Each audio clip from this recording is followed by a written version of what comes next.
Hola amigos, bienvenidos a este módulo de CMC Capacita sobre la argumentación y la persuasión. En este módulo vamos a hablar fundamentalmente sobre las características generales de la argumentación y la persuasión, los tipos y técnicas de argumentación y persuasión y su uso en el liderazgo eficaz. La argumentación es un tipo de discurso en el que se defiende una idea o una opinión aportando las razones que la justifican. ¿Qué es argumentar? Argumentar es dar razones o argumentos en favor o en contra de algo. Básicamente significa que nosotros cuando emitimos una opinión tenemos que entregar para apoyar esta opinión algún elemento que la valide. Y no basta sencillamente con señalar algo y que la fundamentación esté estructurada en términos de qué es lo que nosotros sentimos, lo que nosotros creemos o aquello de lo cual nosotros estamos convencidos.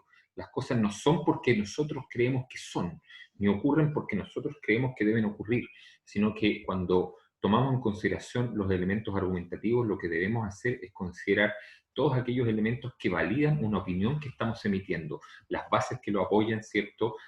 Aquellos elementos autorizados de mayor conocimiento que respaldan los conceptos que estamos entregando. La finalidad de la argumentación tiene un doble propósito. Fundamentalmente es comunicar una idea o una opinión al receptor.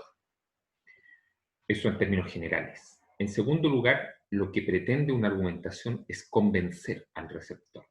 Es decir, partimos de la premisa de que nosotros tenemos un planteamiento específico del cual aquella persona con la cual nos vamos a relacionar no necesariamente está convencido, no necesariamente comparte ese punto de vista o esa conceptualización y nosotros debemos expresar los argumentos necesarios y debemos contar con las herramientas necesarias para lograr que al término del proceso argumentativo esta persona se sienta convencida o motivada a compartir la visión que nosotros le estamos entregando o compartir el concepto que nosotros estamos compartiendo con él y incorporar aquellos argumentos que ustedes han entregado para validar esa opinión de tal manera que éste acepte su punto de vista.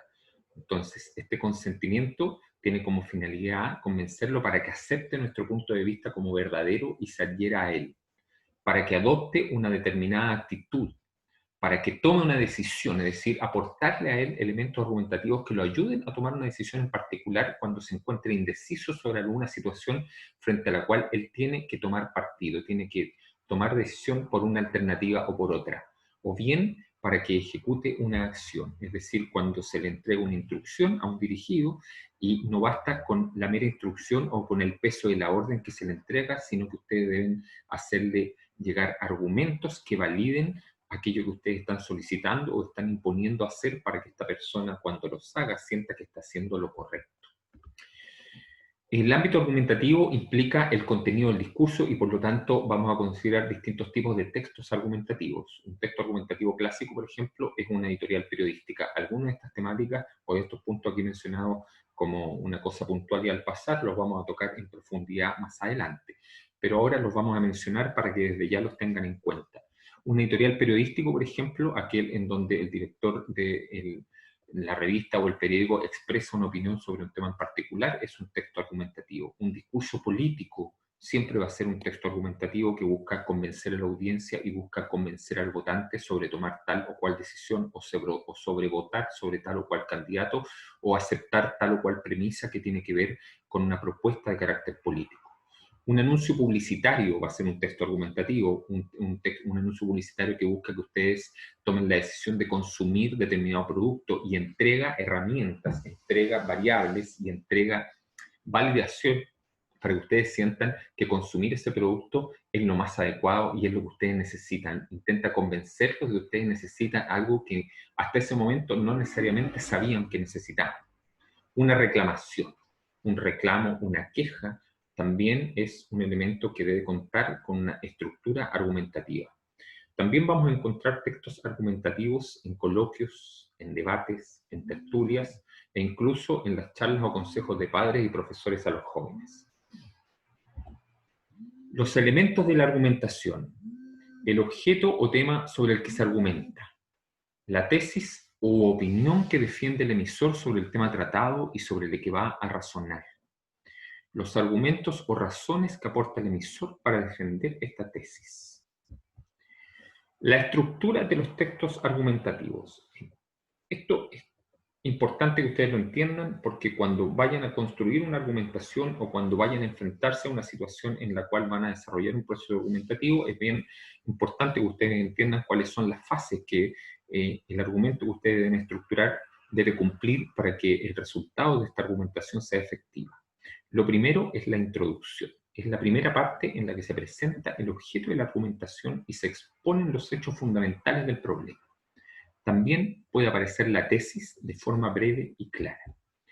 Luego viene el cuerpo de la argumentación, el objeto central de la argumentación, el tema del cual se trata. La introducción es la preparación, ¿cierto? El aviso. Sin embargo, la idea central está expuesta en el cuerpo de la argumentación, es la parte central del texto y está compuesta por todas las razones o argumentos que justifican la tesis y con las que se pretende convencer al receptor. Puede incluir argumentos de refutación de opiniones alternativas o contrarias a la que se defiende.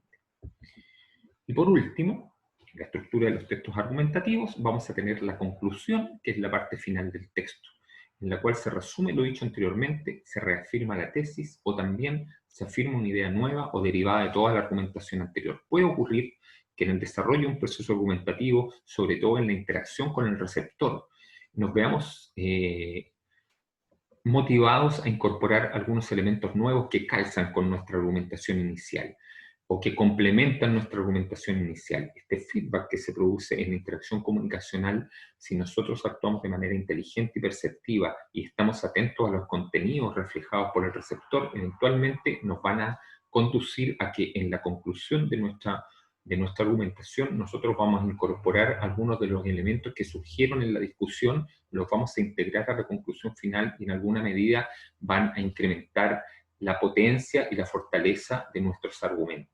Por lo tanto, nunca hay que perder de vista el hecho de que por muy clara y por muy definida que tengamos una argumentación inicial, esta puede sufrir algún tipo de cambios. Es parte de un fenómeno dinámico en el cual también vamos a integrar las percepciones, ¿cierto? Y los conocimientos que nos entrega el receptor en función de una adecuada retroalimentación. La estructura de los textos argumentativos atendiendo al proceso de pensamiento o razonamiento pueden tener una serie de características. Los discursos argumentativos pueden tener, en primer lugar, una estructura lógico-deductiva o analítica, que va de lo general a lo particular, es decir, partimos por describir, ¿cierto?, las características generales, por describir el marco de referencia, y luego lo particular, en donde la tesis es el punto de partida de la argumentación. O pueden tener una estructura lógica inductiva o sintética que va de lo particular a lo general si la tesis es el punto de llegada o la conclusión. Es decir, nosotros vamos a partir por lo central y desde lo central nosotros vamos a intentar explicar cuál es el contexto en que esta idea se desarrolla y cuáles son los alcances que esta idea tiene y cuáles son los alcances que la decisión sobre lo que estamos argumentando o la idea sobre lo que estamos argumentando van a tener en términos de su impacto en el ámbito de ejecución en el cual tenemos interés que la persona sobre la cual estamos argumentando se desempeñe.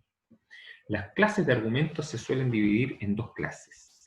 Los argumentos racionales, basados en el razonamiento lógico-deductivo, y los argumentos afectivos, que apelan a los sentimientos del receptor para halagarlo, despertar su ternura, compasión, odio, etc.